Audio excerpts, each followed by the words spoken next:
پہلی حدیث جو میں آپ کو سنانا چاہتا ہوں وہ یہ ہے، حدثنا ابو النعمان قال حدثنا مہدی بن میمون قال سمعت محمد بن سیرین يحدث عن معبد بن سیرین عن ابی سعید الخدری رضی اللہ عنہم عن النبی صلی اللہ علیہ وسلم قال یخرج ناس من قبل المشرق. ذرا یہ حدیث سنیں، یہ سننے کے قابل ہے، یاد رکھنے قابل ہے.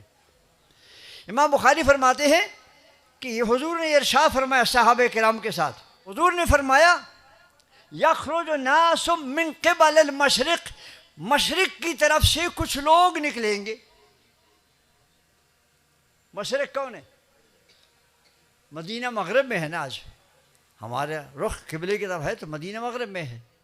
حضور نے فرمایا مشرق کی طرف سے کچھ لوگ نکلیں گے. کیسے لوگ ہوں گے آپ ذرا سنیں. فرمایا لوگ نکلیں گے یقرؤون القرآن لا یجاوز تراقیہم، پڑھیں گے قرآن شریف مگر قرآن مجید ان کے گلے سے نیچے نہیں جائے گا. پڑھیں گے قرآن شریف مگر قرآن شریف ان کے گلے سے نیچے نہیں اترے گا. یمرقون من الدین، وہ دین سے بالکل صاف نکل جائیں گے، دین سے صاف نکل جائیں گے. دین بالکل، دین کا اثر نشان ان کے پاس نہیں رہے گا. یمرقون من الدین کما یمرق السهم من الرمیہ، جس طرح سے ایک شکار سے تیر نکلتا ہے صاف، کوئی اس تیر کے اندر نہ جانور کا، اس شکار شدہ جانور کا نہ خون نظر آئے گا، نہ اس کے کوئی چمڑے کے ٹکڑے نظر آئیں گے، نہ بال نظر آئے گا. تیر صاف نکلتا ہے، اس طرح وہ ایمان سے صاف نکلیں گے، دین سے بالکل دین نہیں ان کے پاس. ثم لا يعودون فیہ، اور دین سے جب نکلیں گے تو ایسے نکلیں گے کہ پھر واپس دین کی طرف نہیں آ سکیں گے. دین ان سے بیزار، دین ان سے بیزار، بہت مشکل ہوگا ان کا واپس ہونا. اس طرح سے حتی یعود السہم الی فوقہ، اگر تیر واپس بندوق کے اندر آ جائے تو پھر وہ واپس آئیں گے. جس طرح تیر جانے کے بعد، تیر فائر کرنے کے بعد واپس بندوق میں نہیں آتا ہے، اسی طرح سے وہ بھی واپس دین کو نہیں آ سکتے ہیں، دین سے گئے. وہ پڑھیں گے قرآن شریف، کام کریں گے دین کا، لیکن دین سے بالکل فارغ. ان کی ایک نشانی یہاں بتائی ہے، ورنہ یہ حدیث شریف تقریباً بخاری شریف کے اندر 11 جگہ آئی ہے. 11 دفعہ امام بخاری نے اس حدیث کو نقل فرمایا ہے کہ آخر زمان میں ایسے لوگ آئیں گے. تو فرمایا باقی حدیثوں میں نشان اور بہت بتائے ہیں، وہ یاد نہیں ہیں وہ الفاظ. میں اس کی مناسبت سے ایک نشانی آپ نے فرمایا سیماہم التحلیق، ان کی نشانی یہ ہوگی کہ ان کے سر منڈے ہوئے ہوں گے.